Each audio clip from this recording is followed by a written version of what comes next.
Las montan delincuentes y policías. Chopper básicas y ruteras totalmente equipadas. Propulsión a chorro. ¿Controlada por la mente? Máquinas voladoras sobre 2 ruedas. Un juguete masculino y un remedio de éxito seguro para los atascos. Motocicletas en maravillas modernas.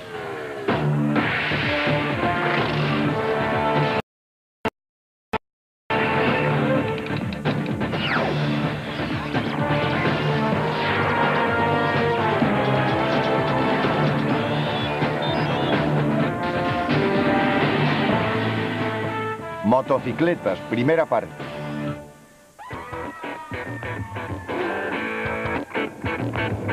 Pasar una pierna por encima del sillín.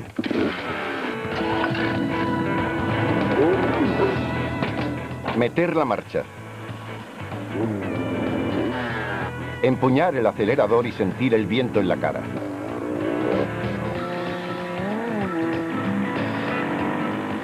Se siente la velocidad.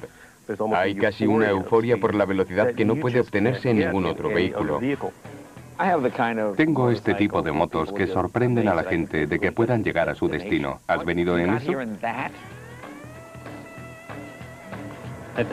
Montar una motocicleta es lo más parecido a pilotar un avión. Hablo de un avión acrobático o un caza, donde la aceleración te pega al asiento. Es como viajar en un pequeño caza pegado a ras de suelo. Se puede tener una por 10.000 pavos. Son geniales.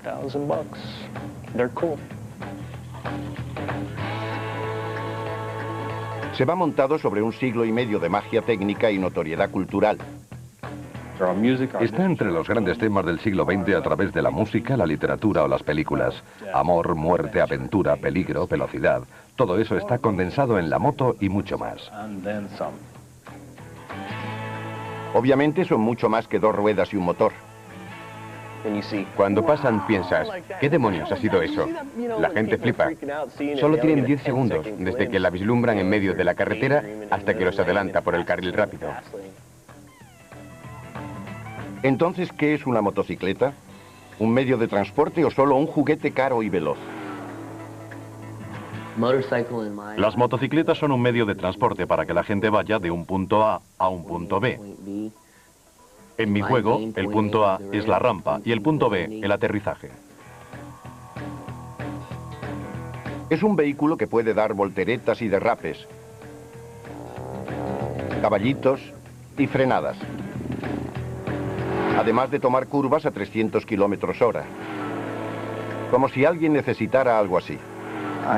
Creo que quizás no todo el mundo se da cuenta de que necesita una motocicleta.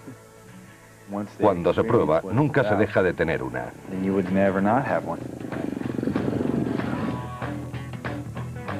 Hay algo en la máquina poderosamente seductor.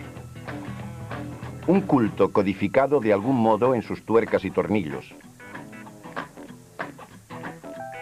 Tradicionalmente una motocicleta comienza en el bastidor. Un esqueleto de metal que sostiene la horquilla, el depósito de gasolina, el sillín y el montaje de la rueda trasera. El bastidor soporta el motor, configurado al estilo americano V-Twin o el británico en vertical. El de un solo cilindro, el Boxer de BMW, o el motor japonés de 4 cilindros en línea.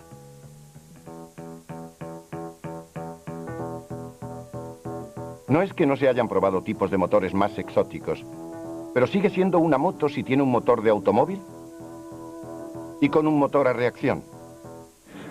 Vamos a arrancarla. Lo primero es girar la llave de contacto. Y esta es la pantalla, que también es el espejo retrovisor, y dice, hola Jay, estamos listos para irnos. Observen la Y2K de turbina de Jay Leno. Parece una deportiva, pero suena como un avión.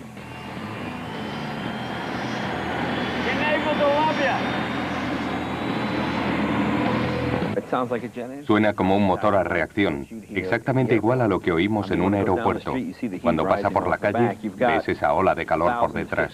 La temperatura en la salida del tubo de escape va de 500 a 800 grados. Eso hace que veamos el efecto ondeante cuando alguien nos adelanta con una moto así. Es muy divertido. ¿Qué propulsa la Y2K?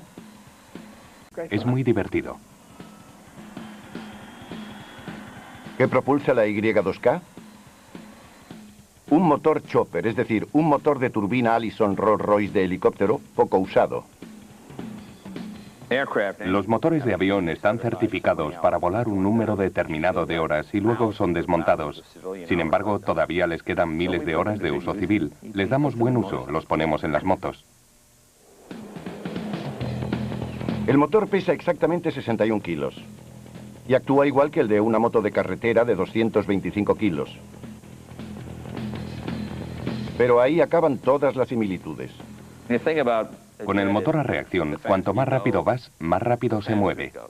Con la mayoría de motores de combustión interna, cuanto más rápido se va, tienden a decelerar.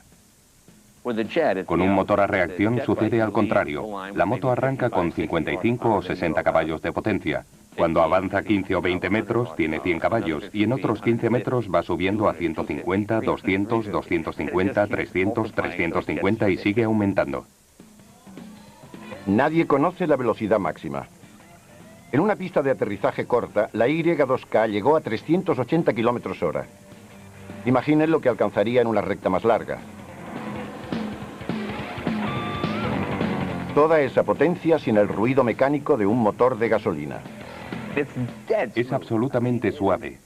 Si se pone la mano en el depósito mientras está en movimiento, si no fuera por el ruido, uno no se daría cuenta de que está funcionando. Así de suave va el motor a reacción. El único inconveniente del motor a reacción es que se produce un retardo entre 1 y 2 segundos desde que se da gas hasta que acelera. También existe ese retardo de respuesta del turbo. Si vas por la carretera y aceleras para salir disparado, en realidad no sucede así. Tarda 1,5 segundos en dar el tirón. Si no le importa asumir un pequeño retardo en la aceleración por tener un motor a reacción, quizá esta sea su próxima moto, siempre que pueda permitirse su precio, 185.000 euros. La Y2K es fabricada por Marine Turbine Technologies de Franklin, Luisiana. También hace camiones y barcos a reacción. En cuanto a explicarle a los amigos cómo es la Y2K, lo tiene complicado. Es una de esas cosas que no necesitan explicación. Hacerlo sería como describir el sexo a un alienígena. Veamos, la mujer y el hombre pueden hacer esto o no. Si uno tuviera que explicarla, probablemente estaría perdido. Con un motor poco ortodoxo y un perverso poder añadido, la Y2K funciona y parece una moto de carretera. Estamos de acuerdo en incluirla en la familia de las motocicletas. A esta Boss Joss. ¿Es esta máquina con motor Chevy V8 una motocicleta o un coche deportivo con 2 ruedas? Una cosa es segura, parará el tráfico. Llama mucho la atención, No lo ves porque los adelantas. La gente habla de ellas después. Dice, todo el mundo te miraba. Eddie Paul construye máquinas especiales para Hollywood. La máscara y calles de fuego. Deportivos para la secuencia de A Todo Gas. La moto de su elección, la Boss Hoss con motor V8. La primera idea que tuve fue construir una motocicleta con motor V8. Entonces alguien me mostró un artículo de la revista Mecánica Popular y me dijo, se te han adelantado.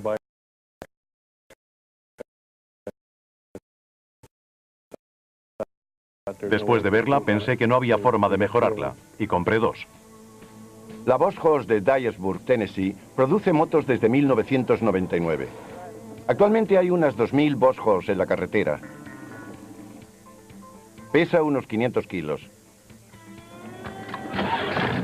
Tiene una transmisión automática de 2 velocidades y un pequeño motor Chevy de 5.700 centímetros cúbicos que genera 355 caballos de potencia. Si le gusta echar humo, esta es su moto. Si no fuera suficiente, hay una versión Stud Hoss con motor grande de 8.200 centímetros cúbicos. Su precio es de 39.200 euros. Propietarios como Eddie Paul afirman que la Boss Hoss es una montura fiable de cuidada factura.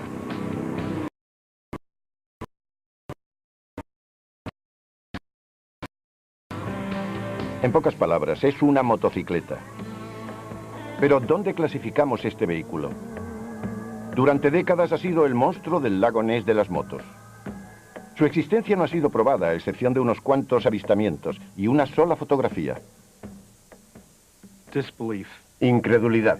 Yo pensaba que se trataba de una combinación, que alguien había unido un puñado de piezas viejas e hizo algo a lo que sacó una foto. Sin embargo, el editor y coleccionista Baz Walneck se dispuso a determinar si aquel monstruo era real, y puso un anuncio en su propia revista. Unas 2 semanas después recibí una llamada de teléfono y Helen dijo: Baz, se te va a erizar el pelo de la nuca, porque ha llamado a alguien diciendo que sabe dónde está. Tras 2 décadas en un garaje de Wisconsin, ya no era ninguna belleza. No obstante, Walneck la añadió a su colección. La belleza está en los ojos de quien mira. Parecía como una nueva Indian o una nueva Harley. Su constructor la llamó Road Dog, un ingeniero aeronáutico llamado William Wild Bill Gelke. Oí que había recorrido unos 32.000 kilómetros en un año en la Road Dog, atravesando el país sin rumbo fijo.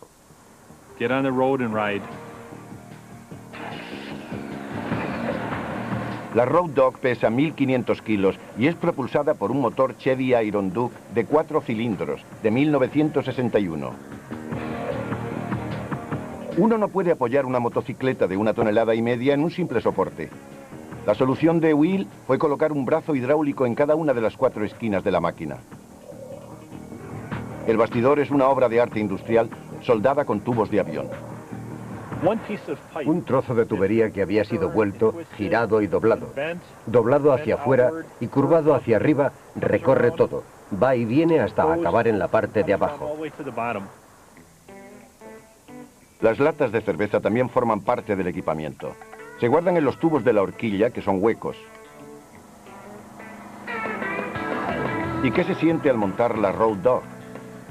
Ahora está retirada de la circulación, debido en parte a una desafortunada prueba de carretera realizada por el periodista John Burns. Con la mayoría de las motos se mantiene el equilibrio. Quizás haya que apoyar el pie un par de veces. Pero con esa, si se toca la carretera, uno puede partirse la pierna. Hay que girar el acelerador y levantar el pie casi al mismo tiempo. Está bien siempre que no se tenga que girar. Y efectivamente, cuando Burns intentó girar, la Road Dog se estrelló. John estaba bien. Fuimos capaces de tirar de la moto para sacarla del barro, y no hubo un daño real. Pero el día de prueba acabó ahí y no hablamos demasiado en el camino de vuelta. Me dijo: gracias por venir, John. Le respondí: gracias a ti por dejarme montar la Road Dog, Bud. Y me subí al avión tan rápido como pude para salir de allí enseguida.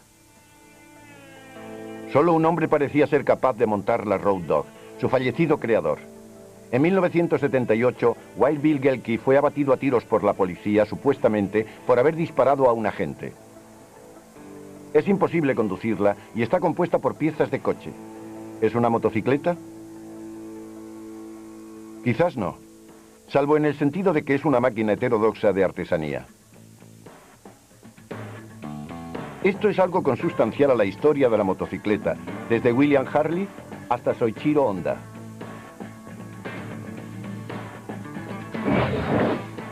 A continuación, la historia secreta de las motocicletas, o cómo pasó de ser un medio de transporte a un codiciado juguete para hombres. Entre las más de 100 máquinas exóticas, excéntricas e históricas de la reciente exposición de motocicletas del Museo Guggenheim, se encontraba esta larguirucha de 2 ruedas de 1868. Cuando investigaba el arte de la motocicleta, fue muy importante para mí encontrar la primera. Michaud, un constructor de bicicletas, se unió a Perot, un ingeniero, y juntos diseñaron y patentaron la primera motocicleta. Aún existe, la encontramos y la colocamos en la exposición. Como todas las motos, es una máquina del tiempo que nos transporta a la Francia de la década de 1860. El velocípedo o bicicleta a pedales había sido inventado en 1861. Rápidamente se convirtió en la última moda entre los aristócratas franceses, que fueron quizás los primeros ciclistas famosos. Para el tremendamente popular deporte del ciclismo se necesitaba vehículo de seguimiento más rápido. Pierre Michaud acopló una pequeña máquina de vapor industrial a uno de sus velocípedos. A toda potencia, el artilugio podía alcanzar perfectamente los 30 km/h. Pero mientras la bicicleta es un obvio progenitor de la motocicleta, también existen otros. Uno de ellos no es una máquina en absoluto. En términos muy sencillos, una motocicleta es un caballo mecánico. El parentesco entre motorista y jinete surge en la máquina. Es mucho más evidente en cómo la forma de montar ha pasado del caballo a la motocicleta. Los estadounidenses montan las sillas típicas del oeste, estiran los pies hacia adelante y no los utilizan demasiado para mandar. En Europa es completamente diferente. Se monta en sillas inglesas más erguido, con los talones bajo el cuerpo, porque se utilizan más los pies para dirigir al caballo. En una moto de carretera estadounidense, el conductor lleva los pies hacia adelante, adoptando una postura desgarbada, clásica de los vaqueros. En una europea o japonesa, adopta una posición de competición, como un jockey. La geografía también ha tenido que ver en su diseño. Con las tortuosas carreteras europeas se tendía a una conducción más ligera y un manejo más seguro. Sin embargo, los amplios paisajes de Norteamérica dieron vida a las Harley Davidson y a las Indian Chiefs, motos de carretera de gran cilindrada y bajas revoluciones.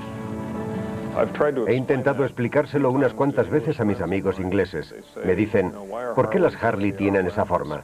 ¿Por qué no son más deportivas? Las motos norteamericanas fueron construidas para llevar a la gente por espacios muy abiertos sin demasiados problemas. Los ingleses fabricaron motos más deportivas y pequeñas, más apropiadas para las carreteras británicas.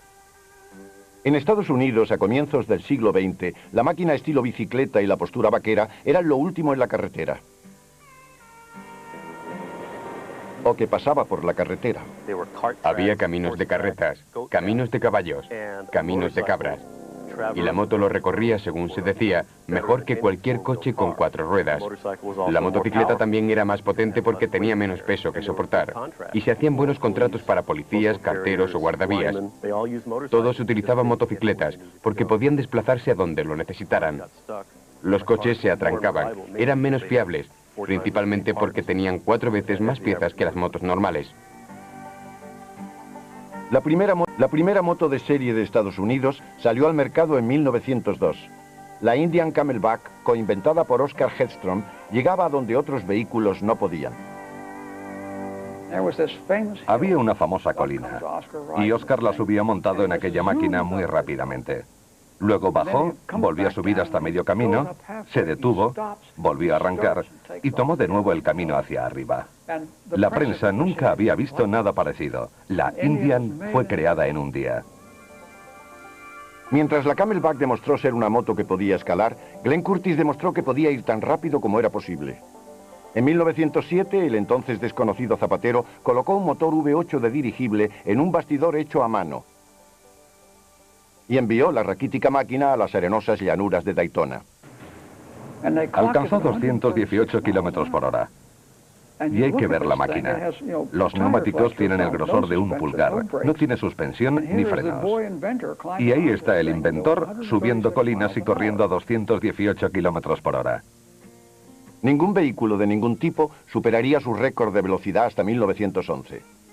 Curtis se embarcó en la construcción de una motocicleta V-Twin. Y más tarde, por supuesto, marcó un hito en la historia de la aviación con su Curtis Jenny. Para el espectáculo de velocidad, sin embargo, no había nada mejor que la carrera en pista. Esta insólita filmación nos da una idea de lo radical que era este deporte en su tiempo. La mayoría de las carreras de motos de aquella época tenían pedal de arranque. Pero las de pista cerrada, equipadas para alta velocidad, tenían que ser remolcadas para arrancar. No tenían acelerador. Una vez se las impulsaba, iba aumentando la velocidad hasta alcanzar más de 190 km/h alrededor de una pista de madera peraltada. Tampoco tenían frenos. Se disminuía la velocidad accionando un interruptor de apagado o haciendo un derrape controlado de la máquina. La peligrosidad de este deporte quedó patente el 8 de septiembre de 1912. Newark, Nueva Jersey. Esta fotografía fue tomada justo antes de que ocurriera. Un instante después, el motorista que lideraba la carrera, Eddie Hacha, perdió el control. Un diagrama muestra el recorrido de la moto hasta que se estrella contra la barandilla de seguridad, matando a 4 espectadores. A continuación rebota hacia la pista, matando a un corredor. El campeón de pista cerrada, Hacha, también muere. El terrorífico accidente apareció en todos los titulares. Era la primera vez que las motocicletas ocupaban la primera página del New York Times. Al año siguiente, la motocicleta fue ridiculizada en la revista Collier. En las viñetas podía leerse: ¿no sabe que puede sentir lo mismo atándose petardos a las piernas y sentándose sobre un calentador? Por lo que respecta al funcionamiento de esos controles e indicadores que siempre han desconcertado a la gente que no conduce motocicletas, afirmaba la revista, se frena con la mano derecha, el embrague se acciona con la izquierda y se examina el aceite, la gasolina y la batería con las manos que sobran. Pero para entonces, el verdadero argumento contra las motocicletas había aparecido bajo la forma de Tin Lizzie. El modelo T de Henry Ford salió en 1909 y enseguida pudo conducirse un coche por el precio de una motocicleta. En 1915, alrededor de 2 millones de personas habían optado por las 4 ruedas. Y finalmente llegaron buenas noticias sobre las viejas y malas carreteras. Aprendieron a construir carreteras de cemento, así que tanto la infraestructura como los coches mejoraron y se abarataron. Aquello relegó a las motos al estatus de recreo e incluso al de artículos de lujo. Trajo la ruina a la industria de la motocicleta. En 1910 había unos 150 fabricantes de motocicletas en Norteamérica. Casi todos fueron desbancados por el modelo T. Aún así, en cierto sentido, la motocicleta había sido liberada.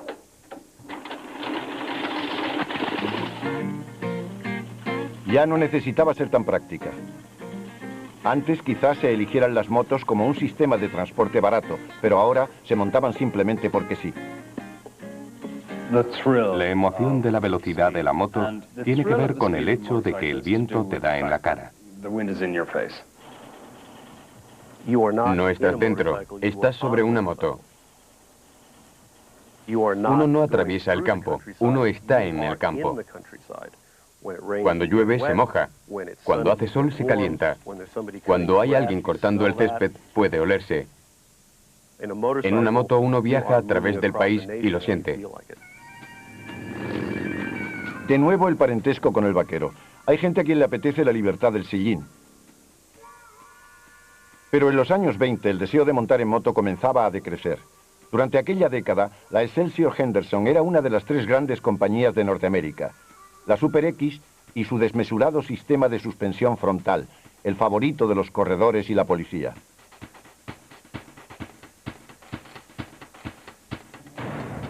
Hasta que llegó la Gran Depresión. El efecto más directo, el más inmediato, fue que Excelsior Henderson tuvo que cerrar. Su propietario era el señor Twin, de las famosas bicicletas Twin, y al ver caer sus acciones, convocó una reunión y anunció: caballeros, hoy paramos la producción. Con Excelsior Henderson fuera del negocio, solo quedaban otras 2 compañías. A la larga, solo habría cabida para una. A continuación, Harley Davidson contra Indian. El gran estruendo de las carreteras norteamericanas. El ganador se queda con todo. Harley Davidson e Indian. En el mundo del motociclismo eran como la Coca-Cola y la Pepsi, los Yankees y los Dodgers, Hatfield y McCoy. La rivalidad promovió miles de tatuajes y al menos un poema. Nunca desgastarás una Indian Scout o a su hermana la Indian Chief. Son construidas para soportar fuertes golpes. Son las Harley las que causan aflicción. Y la respuesta de los fieles a Harley dice: El chico de abajo tenía una Harley Davidson. Un día le pregunté, ¿qué tipo de moto es esa? Y él me contestó, es una Harley Davidson. Entonces me agarró de la camiseta, tiró de mí y me dijo, jamás compres una Indian. Pero si las 2 marcas imponían tal lealtad, ¿por qué una fracasó terriblemente mientras que la otra se convirtió en un mito norteamericano? y por qué uno de los más bellos diseños del siglo XX desaparece de las carreteras estadounidenses. ¿No había suficiente espacio en Norteamérica para Harley e Indian? Estas dos creaciones se convirtieron en rivales. Rivales en la carretera. Rivales en ventas. Sin embargo, sucedía que los dos padres fundadores no eran enemigos.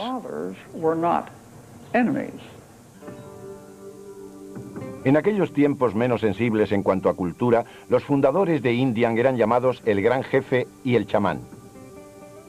El Gran Jefe, George Hendy, era antiguo campeón de motociclismo. El chamán, Oscar Hedstrom, era un genio en el diseño de motores. Entre 1902 y 1914, Hendy y Hedstrom fundaron la mayor compañía de motocicletas del mundo en Springfield, Massachusetts. Indian era la innovadora. Estableció varios récords de velocidad en Estados Unidos. Y los europeos, como suelen hacer, se rieron. Enviaron un par de Indian a Inglaterra y acabaron en primer y segundo lugar en las carreras de la isla de Man. A cierta distancia, en segundo lugar, se encontraba la Harley Davidson Motor Company de Milwaukee, Wisconsin. La compañía empezó a producir una fiable motocicleta de un cilindro en 1903. Pero en 1909 dieron el gran paso con la V-Twin de 45 grados. Uno mira esa moto hoy en día y puede ver de dónde proviene la fabricada en 2002. Hay una relación directa entre aquella V-Twin y las actuales. Pero entonces la naturaleza de la rivalidad cambió de forma radical, debido en parte a otra tragedia que tuvo lugar en un circuito. En 1912, el principal motorista de Indian, Jacques Derosier, resultó gravemente herido en la pista. Después de aquello, se dice que Oscar Hedstrom perdió el gusto por el motociclismo. El día del funeral de Derosier, Hedstrom se retiró de Indian. El gran jefe, George Hendy, pronto le siguió.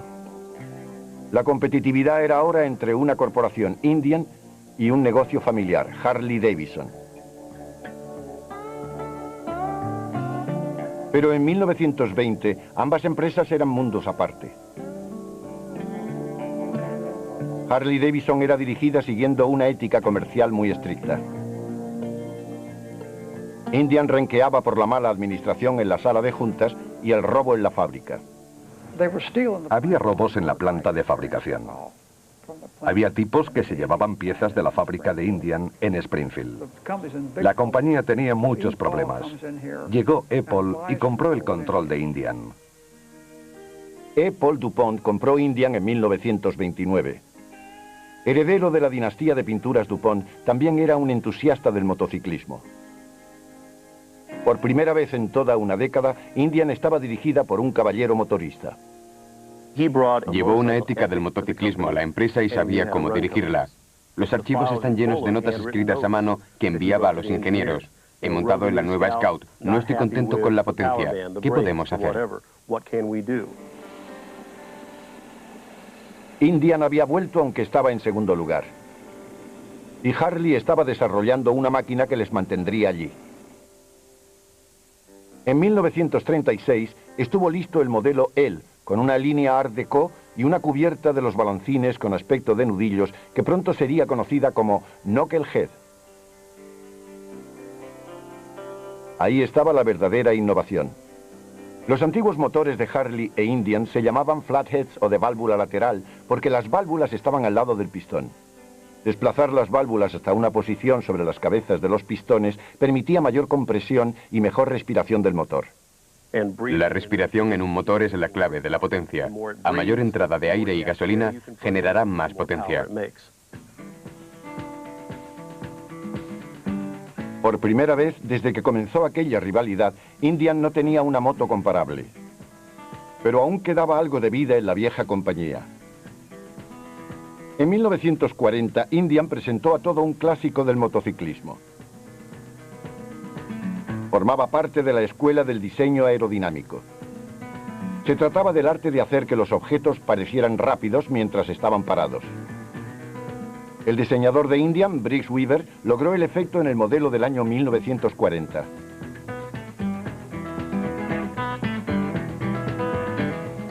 Es probablemente el diseño individual más distintivo del motociclismo, empezando por el guardabarros delantero, que está completamente equilibrado, y el faro delantero de la Indian Chief, que es cromado.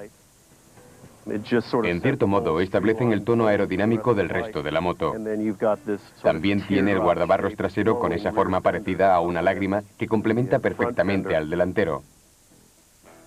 Para mucha gente, probablemente es la Indian Chief que tiene mejor diseño. Aún así, para muchos motoristas de entonces, aquella vistosa lámina de metal suponía un exceso de equipaje. Cualquier restaurador de Indian diría que miles de ellas eran desechadas y amontonadas tras los concesionarios. Los mecánicos que trabajaban en ellas las desmontaban constantemente y las tiraban. Pero el comienzo de la Segunda Guerra Mundial pronto paró la producción de todos los vehículos civiles. La rivalidad consistía ahora en conseguir contratos militares. Harley Davidson creó un modelo V-Twin de 750 centímetros cúbicos para el ejército. Indian desarrolló unos 500 centímetros cúbicos. No era exactamente una lucha justa. El ejército pidió una motocicleta de 500 centímetros cúbicos, pero Harley creó una de 750. Indian jugó según las reglas y desarrolló una 500, pero tenía mucha menos potencia comparada con la Harley. Así que Harley salió de la guerra mejor parada que Indian.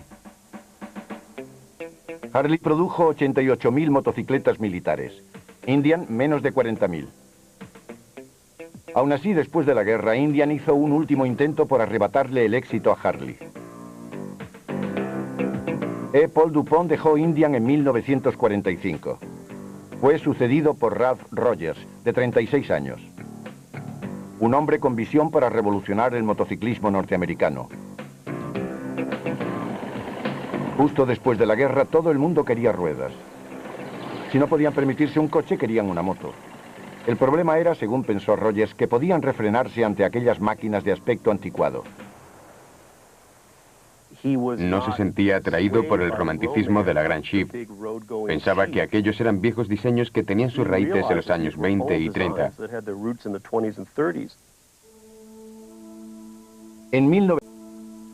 En 1949, Indian presentó el diseño de motocicleta que pretendía poner a todos los norteamericanos sobre dos ruedas.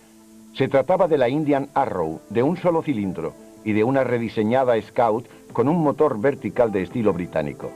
Las nuevas Indian fueron promocionadas por las celebridades de la época, Cary Grant, Robert Ryan, y las estrellas de rugby Bobby Waterfield y su esposa Jane Russell fueron fotografiados sobre sus nuevas Indian. Quizás toda aquella publicidad fue impactante, pero las motos no. Estaban mal diseñadas y plagadas de fallos eléctricos. La nueva línea esperaba en salas de exposición vacías. Los dueños de los concesionarios se dirigieron a la compañía pidiendo y amenazando. Incluso tuvieron que encerrarse en la sala de juntas porque esos tipos aporreaban la puerta diciendo: "Dadnos motos que podamos vender". Indian interrumpió la fabricación del nuevo modelo en 1952. Continuaron haciendo solamente la atractiva pero anticuada Chief, hasta 1953. Entonces, se cerraron las puertas de la vieja tienda india, como se llamaba la factoría de Springfield. El edificio fue demolido en 1984. Ralph Rogers ha sido calumniado como el hombre que acabó con Indian, pero su visión de futuro era sorprendente. Tenía unas ideas avanzadas para su tiempo, porque lo que hizo Rogers en 1949 fue lo mismo que el señor Honda en 1959. Pero el momento escogido por Honda fue más acertado y sus productos mucho mejores. Los días de Indian habían acabado. Harley Davidson monopolizaba el negocio. Pero la antigua rivalidad existente entre Milwaukee y Springfield nunca ha dejado de existir. Si no, pregunten a un par de aficionados como hizo Peter Egan. Yo pregunté, ¿de qué iba todo eso de Indian y Harley? Y el de Indian me dijo, es fácil. Los de Indian sabían leer y los de Harley eran la escoria de la tierra. Por supuesto, el de Harley me dijo, yo pensaba que era al revés.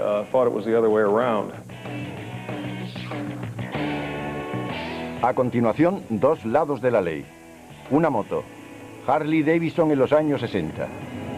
De moto policial a custom radical. En los años 60 solo dos cosas garantizaban que las manos temblaran sobre el volante. Una de ellas era la visión de una moto de policía en el retrovisor. Y la otra, un delincuente motorista en su chopper. Y es muy posible que ambos condujeran la misma marca. Es muy interesante cómo Harley Davidson abarca ambos lados de una Norteamérica culturalmente dividida. Por un lado, los policías montaban Harley. Y por el otro, los chicos malos también lo hacían, Los Ángeles del Infierno y todos esos. Aún más extraño es el hecho de que en ocasiones montaban literalmente la misma moto. Ya que la mayoría de esas motos eran compradas en subastas, me pregunto cuántos policías en los años 60 pudieron detener a tipos que conducían motos que antes eran suyas.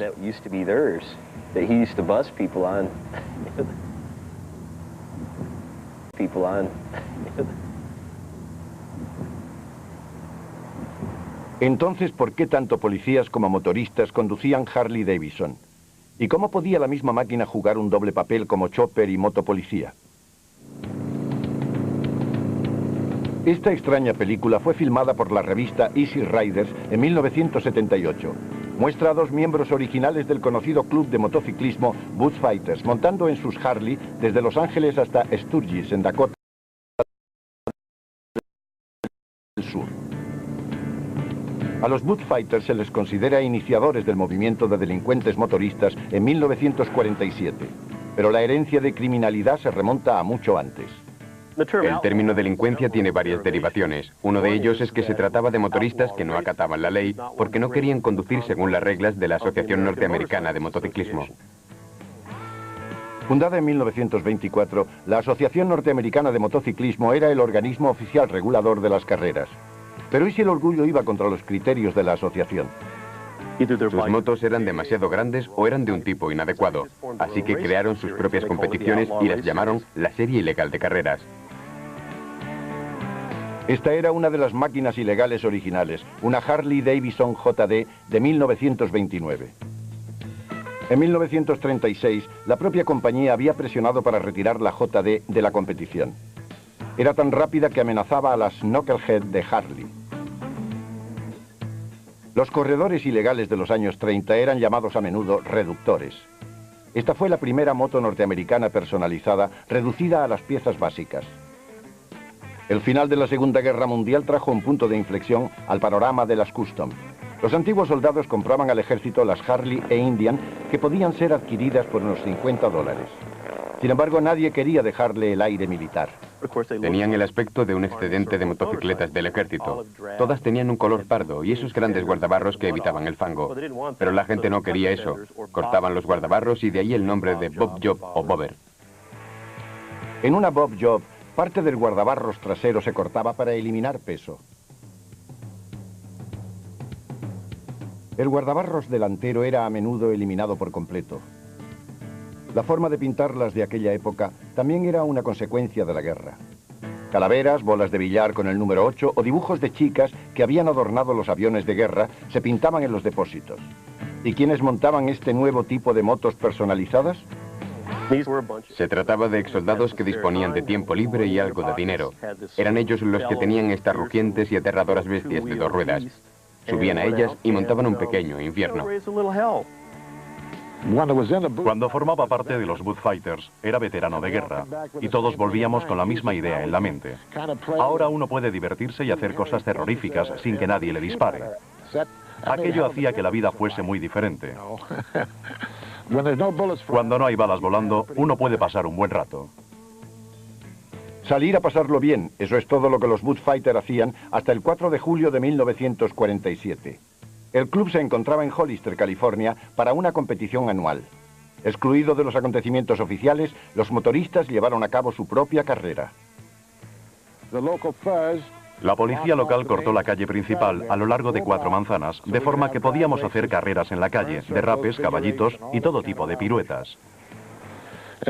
Entonces llegaron los malditos policías estatales que no sabían que los locales habían cortado la calle con barricadas a ambos lados. Pensaron que lo habíamos hecho nosotros. Empezó a extenderse el rumor de que los Bullfighters habían tomado la ciudad, y lo que parecía una prueba fotográfica no tardaría en llegar. Vinieron de la revista Life y pidieron a toda esa gente que posara para aquellas fotos. Las combinaron con las de los Bullfighters y cuando la revista las publicó comenzó todo. Nadie podía pararlo. El hombre que posaba sobre la Bob Job ni siquiera era motorista. Aún hoy el mundo del motociclismo no se ha recuperado de aquella mala publicidad. No ayudó nada que en 1954 Hollywood diera su versión de lo ocurrido en Hollister. Hicieron la película El Salvaje. Estaba basada en los Bullfighters y por supuesto Marlon Brando interpretaba el papel principal. Lee Marvin era Wayno Willie y Wayno iba a ser el director técnico, pero se emborrachó la noche anterior. Y no lo hizo. No fue director técnico. Fue asesor. El Salvaje desencadenó la producción de muchas otras películas sobre motos. A los ojos de los espectadores, al menos, muchos motoristas eran verdaderos delincuentes. Al otro lado de la ley, las motocicletas también son un símbolo, en este caso, de inflexible autoridad. Harley Davidson era la moto policial por excelencia desde la desaparición de Indian en 1953. Y no es que no fuera sumamente adaptable al trabajo. En aquel tiempo se ajustaba más a los requerimientos del trabajo policial, en el sentido de que ofrecía más comodidad, más potencia y se adaptaba más a las necesidades de los agentes. Mientras los corredores ilegales desnudaban sus motos, la policía las recargaba. Una moto policial tenía que cargar con una abultada radio sobre el guardabarros trasero. Un micrófono y un altavoz eran montados sobre el manillar izquierdo. La sirena de aquellos días era conocida como gruñona. Esta es una de las sirenas mecánicas antiguas que se utilizaban en los años 60 en las Harley Davidson. La parte principal es esta de aquí, que se apoyaba contra el neumático trasero de la moto. Cuando esta iba a gran velocidad, provocaba el sonido agudo de una sirena. A medida que disminuía la velocidad, hacía un sonido más gruñón, y de ahí el apodo. El conocido aspecto del agente de policía era muy tradicional, derivado en gran parte del de la policía montada. Las botas altas y brillantes son las mismas que las de los oficiales de caballería, igual que los pantalones de montar, adaptados a las necesidades de un policía motorizado. Hay muchas protecciones de seguridad en este uniforme, como el doble grosor en las rodillas de los pantalones y los refuerzos en la parte trasera. Todo ello por motivos de seguridad. Entre los policías hay un gran prestigio en ser un agente motorizado.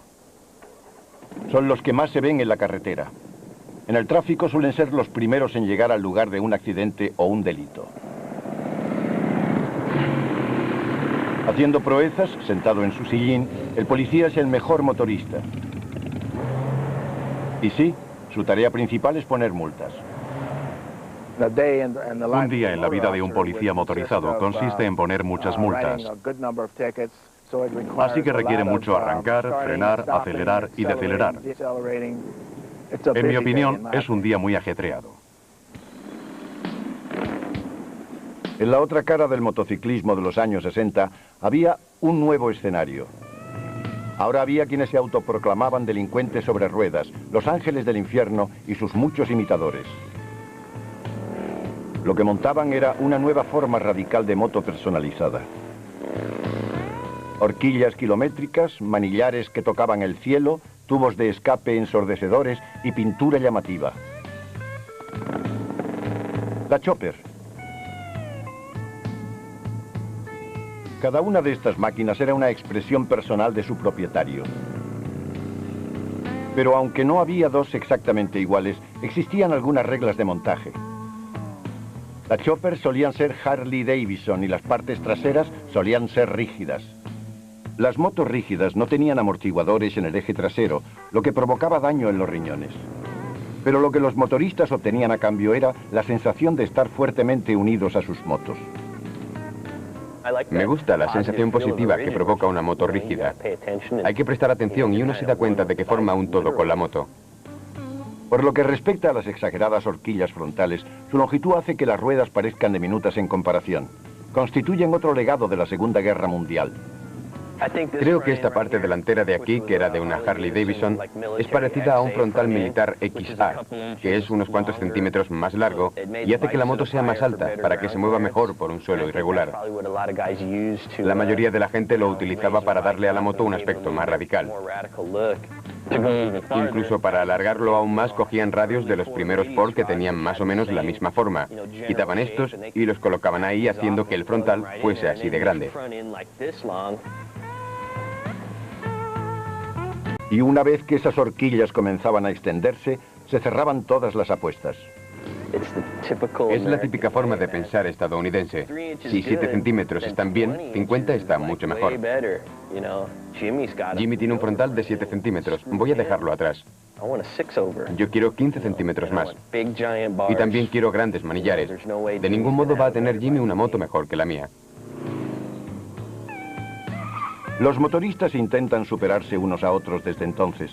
Esta película, filmada a finales de los años 70, muestra un momento radical en la evolución de las chopper. Por aquel entonces se utilizaban asientos exageradamente escalonados, altas barras de apoyo para el pasajero, grandes manillares y en el otro extremo pequeños manillares cortos. Grandes depósitos con extravagantes dibujos y gran cantidad de superficie cromada completaban la moto del proscrito. La chopper es uno de los estilos personalizados que más ha perdurado. Varias características de los años 60 y 70 se han abierto camino hasta la Harley Davidson actuales.